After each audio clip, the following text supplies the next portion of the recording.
Phoenix ADA ne représente pas qu'un club d'arts martiaux, c'est un lifestyle. C'est surtout parce que j'ai fait plusieurs sports de combat. Et il y a des mentalités qui sont différentes, mais c'est des mentalités qui sont uniques dans les sports de combat. Et je n'arrivais pas à trouver une philosophie qui arrivait à se lier à tous ces sports de combat.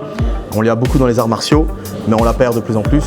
Mais ma philosophie, c'est une philosophie qui est pas famille, mais qui est le sens de l'ami.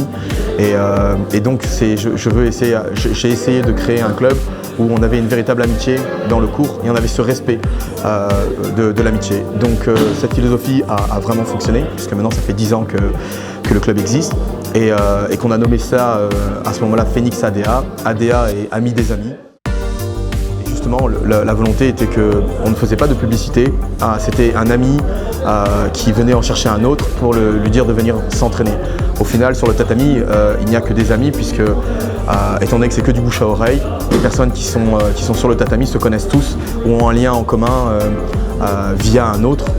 Et donc ça donne cette ambiance unique, très amicale, mais où on travaille, on s'entraîne vraiment avec ces valeurs qui sont justement l'entraide, où on travaille beaucoup pour faire évoluer les autres, toujours dans la discipline et dans les traditions des arts martiaux, mais avec ce côté beaucoup plus amical et je dirais pas moins rude, mais toujours aussi strict, mais où on fait vraiment attention aux autres. J'ai eu beaucoup d'accidents, j'ai eu beaucoup de problèmes dans des salles et des professeurs différents qui au final ne font pas forcément attention à leurs élèves, alors que là maintenant c'est plus des élèves mais des amis qu'on a sur un tatami. Donc on doit automatiquement faire très attention aux personnes qu'on a autour de nous. On les traite comme des amis, même si ce sont des élèves, on les traite comme des amis et du coup on a de l'empathie pour eux, justement pour qu'ils puissent évoluer et s'améliorer. Mais en même temps, dans ce sens-là, on fait attention à eux.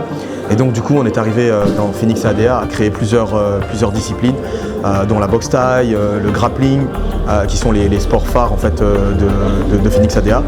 Et effectivement, on a la même mentalité, et ça c'est la plus grosse réussite du club, c'est que tout le monde s'entend très bien, les professeurs s'entendent très bien entre eux, les élèves passent d'un cours à un autre en ayant ce même état d'esprit. Et ça c'est notre plus grande réussite, et c'est ce qu'on fait dans les 10 ans que l'on va faire. C'est justement cette réussite-là. Je souhaite à tous les autres clubs d'avoir cette mentalité, puisque ça apporte une véritable richesse pour les professeurs, aussi pour les élèves, ce partage que l'on a, et c'est pour ça qu'on parle de lifestyle, puisqu'on se retrouve à l'extérieur et on partage les mêmes valeurs à l'extérieur, tout en ayant un guide qui sont les professeurs et les gradés.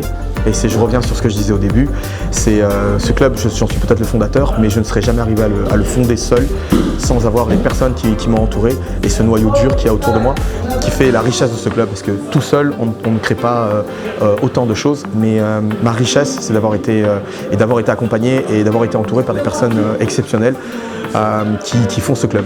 Et sans eux, je pense qu'on n'aurait jamais eu ce club, et c'est ce qui fait cette richesse dans Phoenix ADA, ce sont ces gens-là.